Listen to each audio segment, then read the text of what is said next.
Elon Musk signe un accord massif de calcul avec une entreprise qu'il qualifiait auparavant de maléfique. D'anciens dirigeants d'OpenAI se retournent contre Sam Altman devant le tribunal fédéral. Et les agents d'IA reçoivent officiellement leur propre carte de crédit d'entreprise. Bienvenue dans le résumé quotidien. Je suis votre hôte Étienne Noumen, ingénieur logiciel diplômé de l'Université Laval, basé à Calgary. Aujourd'hui, nous réalisons l'autopsie forensique des alliances improbables de l'industrie de l'IA ce jeudi 7 mai 2026. Alors que les contraintes physiques de la course à l'IA se resserrent, des rivaux acharnés sont contraints de former des alliances inattendues. Dans un revirement spectaculaire, SpaceX, dirigé par Elon Musk, a loué son immense centre de données Colossus à Anthropic, armant ainsi le plus grand concurrent d'OpenAI avec suffisamment de puissance de calcul pour doubler instantanément ses limites d'utilisation. Pendant ce temps, à l'intérieur d'OpenAI, les fractures internes se jouent sur la place publique. Dans une déposition vidéo pour le procès fédéral en cours, l'ancienne directrice de la technologie Mira Murati a témoigné que le PDG Sam Altman lui a menti au sujet des examens de sécurité des modèles et a intentionnellement monté les cadres les uns contre les autres. Sur le front économique, l'offensive dans la finance d'entreprise s'accélère. Des agents d'IA sont désormais déployés à travers Wall Street pour examiner les valorisations, et Amazon vient d'accorder à ses systèmes autonomes la capacité de traiter eux-mêmes des microtransactions financières. Mais avant de plonger dans les données, j'ai une brève requête stratégique. Les algorithmes de l'application que vous utilisez en ce moment dictent l'information qui parvient jusqu'à vous. Pour vous assurer de ne jamais manquer nos analyses les plus critiques, veuillez cliquer sur Suivre ou vous abonner à la chaîne Dejamga Mind sur Apple Podcast pour toujours écouter complètement sans publicité. C'est une action totalement gratuite qui ne prend qu'une seconde, mais c'est le moyen le plus direct de nous aider à développer cette recherche indépendante. Démêlons ensemble cette journée. Bah voilà, imaginez un instant confier une carte bancaire d'entreprise, genre une carte sans aucun plafond de dépenses, à un assistant ultra zélé. Hmm, L'angoisse totale. Ouais, l'angoisse, l'anque. Un assistant numérique qui serait capable de lire et de digérer 10 000 rapports de recherche payants en une seule seconde. Et surtout, un assistant qui peut franchir des milliers de payages numériques sans, tu sais, sans jamais ressentir la moindre douleur psychologique au moment de payer. Ouais, la fameuse friction du paiement n'existe plus pour lui, quoi. C'est ça. Eh bien, pour ceux qui nous écoutent aujourd'hui, en ce 7 mai 2026, il faut savoir que ce scénario, il a officiellement cessé d'être de la science-fiction. Et c'est vraiment un changement de paradigme vertigineux. L'industrie a passé des années à concevoir l'intelligence artificielle comme un simple outil de consultation, tu vois. Un gros moteur de recherche glorifié en gros. Totalement. Mais aujourd'hui, elle devient un véritable acteur économique autonome. Et le but de notre exploration en profondeur du jour, c'est de faire une vraie autopsie stratégique et financière de cette actualité. Ouais, parce qu'il y a de quoi faire. Si on regarde la pile de rapports d'entreprise, les témoignages juridiques et les mouvements de marché qu'on a sur notre bureau, là, on découvre une industrie qui est complètement tiraillée par des forces physiques et économiques juste colossales. Absolument. Le grand thème qui ressort de toutes nos sources aujourd'hui, c'est ce qu'on pourrait appeler les alliances improbables de la mise à l'échelle. C'est joliment dit. Merci. D'un côté, on a cette dure réalité de l'énergie et des pénuries matérielles qui forcent des rivaux acharnés à s'allier d'une manière complètement inattendue. Et de l'autre, cette pression titanesque, elle fait carrément imploser les alliances internes historiques. Ouais, c'est clinique. La Silicon Valley adore faire des grands discours sur le bien de l'humanité, l'altruisme, etc. Mais les chiffres macroéconomiques qu'on va disséquer aujourd'hui racontent une histoire beaucoup plus froide. Une histoire dictée par la pure thermodynamique. Ouais, c'est le capital et les serveurs qui parlent, quoi. C'est exactement ça. Les drames personnels des dirigeants, ça s'évapore face à la brutalité du capital. L'infrastructure physique dicte la géopolitique maintenant. Bon, décortiquons tout ça parce que y a un titre ce matin dans nos sources qui m'a complètement déconcerté. Le fameux accord, je parie, changement de nom récent. Mais attends, il y a quelques mois à peine, Elon Musk traitait publiquement Anthropic de misanthropique. Il disait qu'ils étaient maléfiques et que c'était, je cite, l'ennemi de la civilisation occidentale. Et là, boum, il leur donne les clés de son plus grand centre de données. C'est comme si Batman s'associait au Joker juste parce qu'il n'arrive plus à payer la facture d'électricité de Gotham. C'est fou. C'est une excellente analogie. C'est exactement là que l'échelle des besoins efface complètement les rancœurs personnelles. Ce qui est fascinant ici, c'est l'ampleur du truc. SpaceX AI loue à Anthropic l'accès à ce qu'ils appellent Colossus 1. Et c'est quoi concrètement Colossus 1? C'est un super cluster situé à Memphis.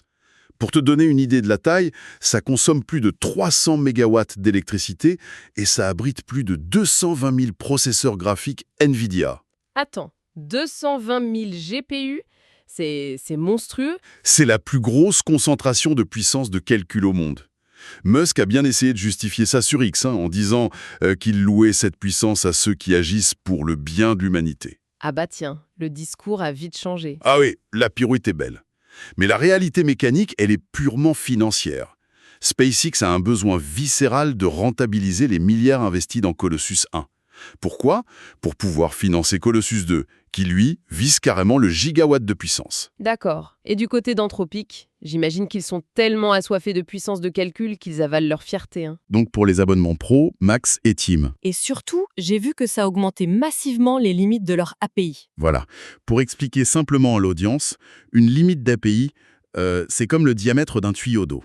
Si trop d'entreprises essaient de se connecter à l'IA en même temps, le tuyau sature, le débit chute et le service plante. Ouais, ça devient inutilisable pendant les heures de pointe. C'est ça.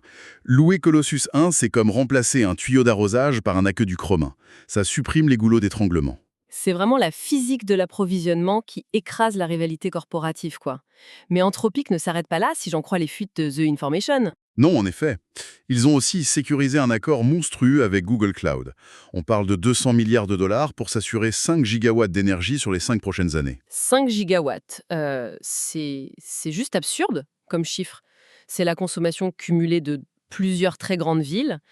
Tout ça juste pour faire tourner des modèles mathématiques? C'est l'échelle dont on parle aujourd'hui. Mais ce qui me choque, c'est que ces besoins délirants en matériel, ça finit par avoir un impact très direct sur le monde réel, genre sur ce qu'on achète. Regarde le rapport de Tim Kulpan sur Apple aujourd'hui. Ah oui, l'histoire du MacBook Neo. Très révélateur. Voilà. Apple envisage tout simplement d'abandonner son projet de MacBook Neo. C'était censé être un ordinateur d'entrée de gamme à 599 $ avec 256 Go, ou alors ils vont devoir gonfler le prix de base de 100 $. Et le mécanisme derrière ça, c'est le parfait exemple de la violence de la chaîne d'approvisionnement. Le nœud du problème, il se trouve chez TSMC, le fabricant de puces à Taïwan. Ouais, le goulot d'étranglement mondial en fait. En ce moment, toute l'industrie s'entretue pour obtenir des puces gravées en 3 nanomètres. Et pour être clair, 3 nanomètres, pourquoi c'est si crucial? Un nanomètre, c'est un milliardième de mètre. Plus c'est petit, plus tu peux entasser de transistors sur une même puce. Donc elle est beaucoup plus puissante et elle chauffe moins. C'est vital pour l'IA. D'accord. Sauf que, il n'y a qu'une ou deux usines sur Terre capables de faire ça. Et l'usine 3 nanomètres de TSMC est totalement saturée par les commandes liées à l'IA. Apple avait commandé 10 millions d'unités de sa puce A18 Pro pour ce petit Mac abordable. Sauf que face aux marges gigantesques que font les fabricants sur les puces de serveurs pour l'IA, les capacités de production sont siphonnées. C'est ça, les puces serveurs rapportent beaucoup plus à TSMC que les puces d'un ordinateur étudiant. Donc l'étudiant va devoir payer son Mac 100 $ de plus. C'est la loi de la rareté appliquée au silicium. C'est un pur dommage collatéral. Donc voilà, cette pression insoutenable force des ennemis extérieurs à collaborer, on l'a vu. Mais le pire, c'est que ça produit l'effet inverse à l'intérieur même des boîtes. La gouvernance, oui. C'est là que ça devient vraiment intéressant. La course à l'échelle fait exploser les entreprises de l'intérieur. J'ai regardé des extraits du procès en cours qui oppose Elon Musk à Sam Altman et OpenAI. Le témoignage de Mira Murati aujourd'hui. Hein? Le témoignage sous serment est implacable. Elle dresse le portrait d'un management toxique. Elle a déclaré frontalement qu'elle ne faisait plus aucune confiance à Sam Altman. Elle l'accuse carrément de mensonge, non? Oui, spécifiquement sur le contournement du comité de sécurité. C'est un point technique mais fondamental. Attends, on va décortiquer ça pour l'audience. Elle dit qu'Altman lui a assuré que le département juridique avait donné son accord pour déployer un nouveau modèle sans passer par ce fameux comité de sécurité. Ce qui est extrêmement grave dans ce milieu. Justement, Que fait ce comité en temps normal? Ce comité supervise ce qu'on appelle le red teaming. C'est pas juste des gens qui discutent dans un bureau. C'est une équipe d'ingénieurs qui attaque le modèle pour voir s'il va, par exemple, cracher du code malveillant, donner des recettes de bombes ou propager de la désinformation à l'échelle industrielle. Donc c'est le crash test de la voiture avant de la vendre, quoi. Voilà. Et d'après Murati, Altman voulait balancer les poids du modèle directement sur les serveurs de production en esquivant ce test. Elle a eu le bon réflexe d'aller voir l'avocat général, Jason Kwon. Et j'imagine qu'il n'était pas au courant. Kwon a catégoriquement démenti avoir donné le moindre accord. Elle a donc dû forcer Altman à passer par le comité. Mais c'est glaçant, comment le public peut faire confiance à ces entreprises pour construire des espèces de super intelligence sûres quand ils n'arrivent même pas à gérer un protocole de base sans parjure ou coup de poignard dans le dos. Murati a aussi dit qu'Altman dressait les cadres les uns contre les autres pour créer le chaos. Oui, et le conseil d'administration a même noté que ça avait mis OpenAI, je cite, « au risque de s'effondrer ».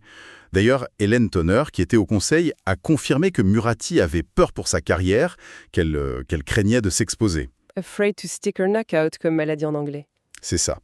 Alors, restons factuels. Ce témoignage, il donne énormément de munitions à Elon Musk, qui essaie de prouver que la direction d'OpenAI n'est pas fiable.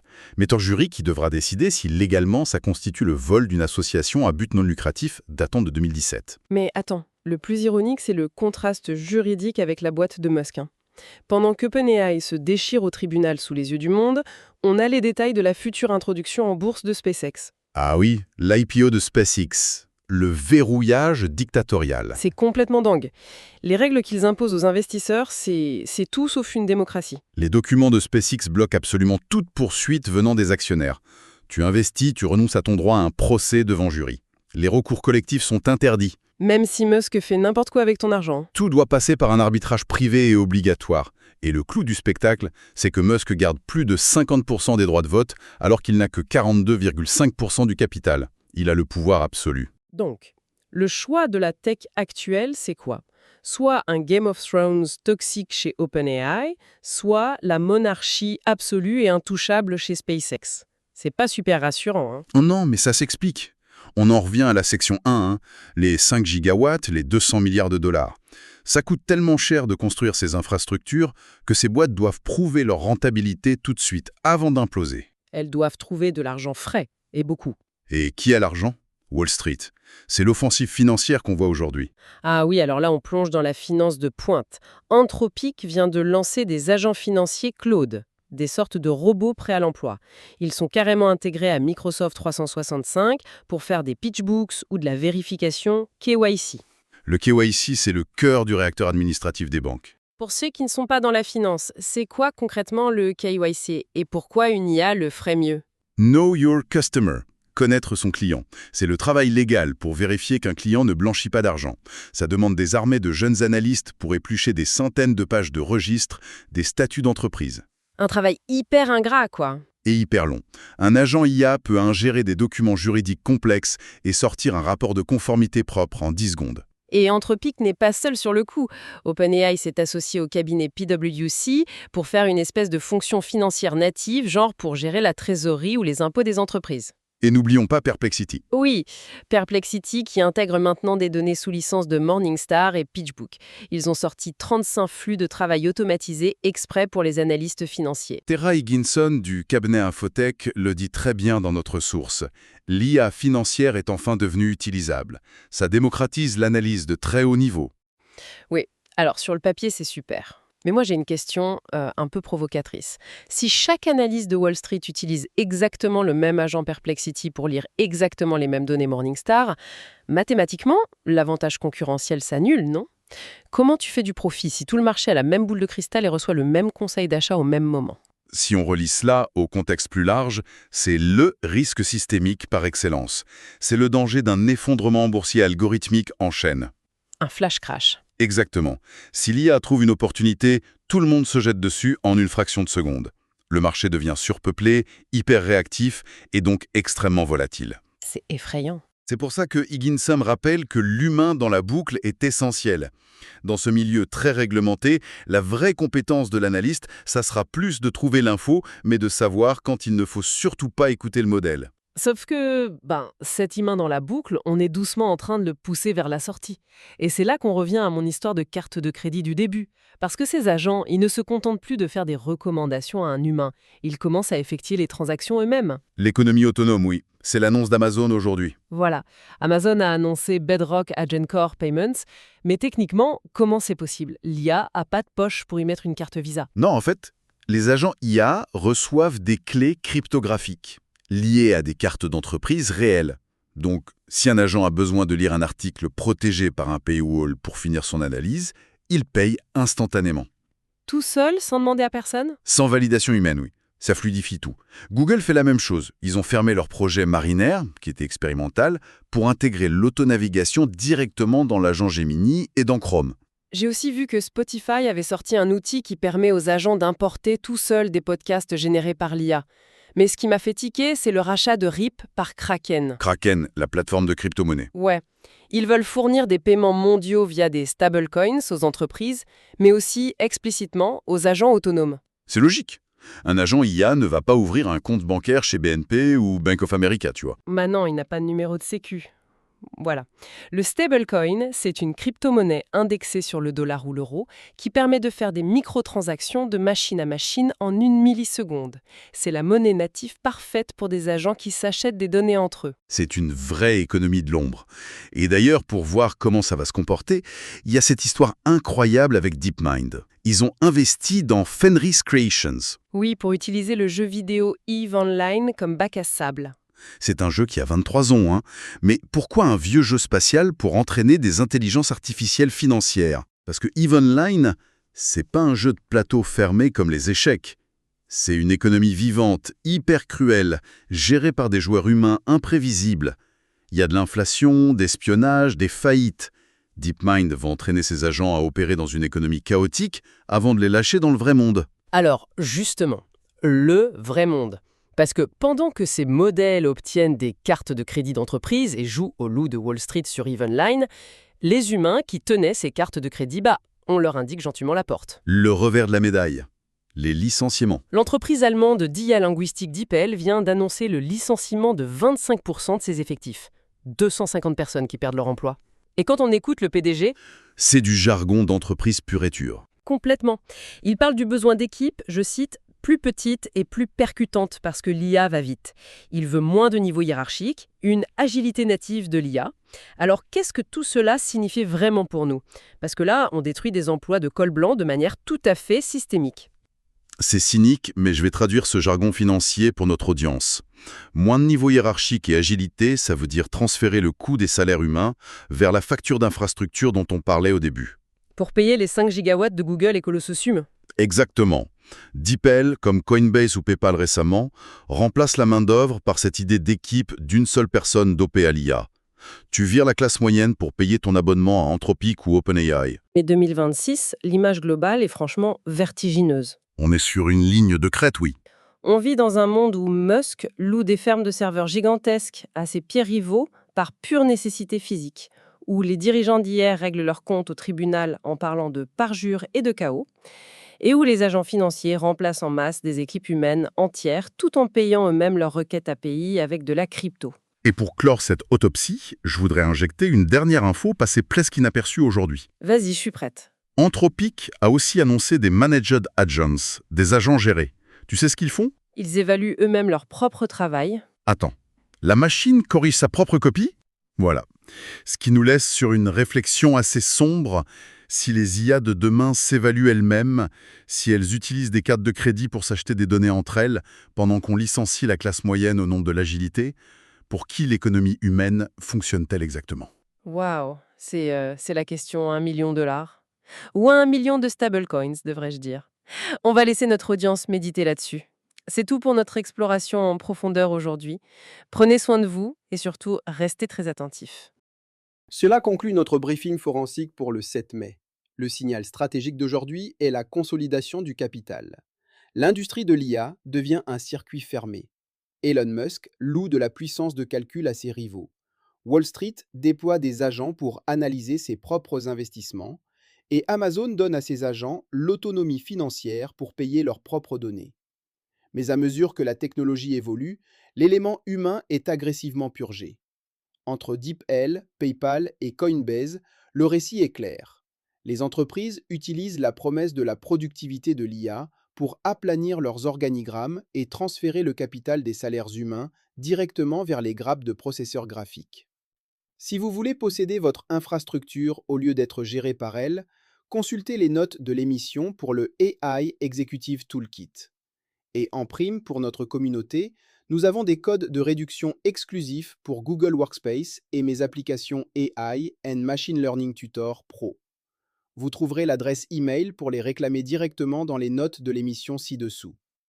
Abonnez-vous à la chaîne Djamga Mind sur Apple Podcast pour toujours écouter complètement sans publicité. Je suis Étienne Noumen. Restez vigilants et continuons à démêler l'avenir.